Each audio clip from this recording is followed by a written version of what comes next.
મહારાષ્ટ્રમાં રાજ ઠાકરે તેમની તૂટેલી ખુરશી બચાવવા માટે આવા નિવેદનો આપી રહ્યા છે, વિવાદ ઊભો કરી રહ્યા છે અને તેમની હિંમત હોય અને તાકાત હોય તો ગુજરાતમાંથી તે સરદાર પટેલના વિરુદ્ધમાં નિવેદન આપી બતાવ્યા. શબ્દ છે પાટીદાર નેતા અને આમ આદમી પાર્ટીના નેતા રેશમા પટેલના. વૈષ્ણવજન તો તેને કહીએ જે પીડ પરાઈ જાનાને રે. નમસ્કાર, આપ જોઈ રહ્યા છો નવજીવન ન્યૂઝ અને હું છું આપની સાથે તોફિક ગાંચી.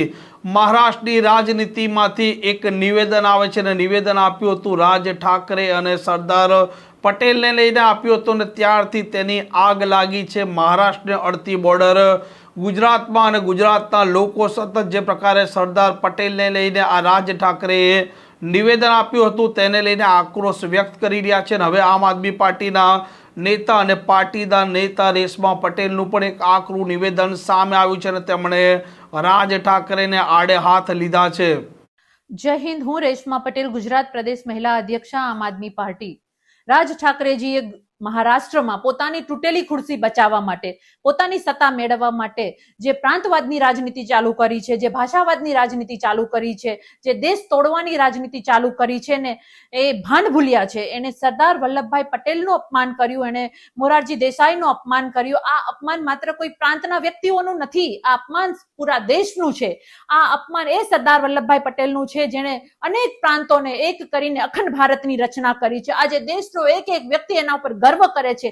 ત્યારે રાજ ઠાકરેજીને શરમ આવવી જોઈએ અને એને જે પોતાની દેશ વિરોધી માનસિકતા અને ભાગલા કરોની જે માનસિકતા દેશ સામે ખુલ્લી મૂકી છે એનાથી દેશની જનતા ચોક્કસ એનો જવાબ આપશે. અને મારે ખાસ આ ક્ષણે એટલું કહેવાનું છે કે જે ભાજપ સરદાર વલ્લભભાઈ પટેલના નામે શ્રેય લે છે, જે ભાજપ સરદાર વલ્લભભાઈ પટેલની વિશાળ પ્રતિમાને ગુજરાતમાં લોકાર્પણ કરી રહ્યું છે, આજે એ ભાજપ મોઢામાં મગ ભરીને બેઠું છે. મારે ગુજરાતના મુખ્યમંત્રી ભૂપેન્દ્રભાઈને પણ કહેવાનું છે અને પૂર્વ અધ્યક્ષ CR પાટીલને પણ કહેવાનું છે કે તમે લોકો જે સરદાર વલ્લભભાઈ પટેલના નામે રાજનીતિ કરો છો, આજે આટલું મોટું મહારાષ્ટ્રમાં પણ તમારી સરકાર છે.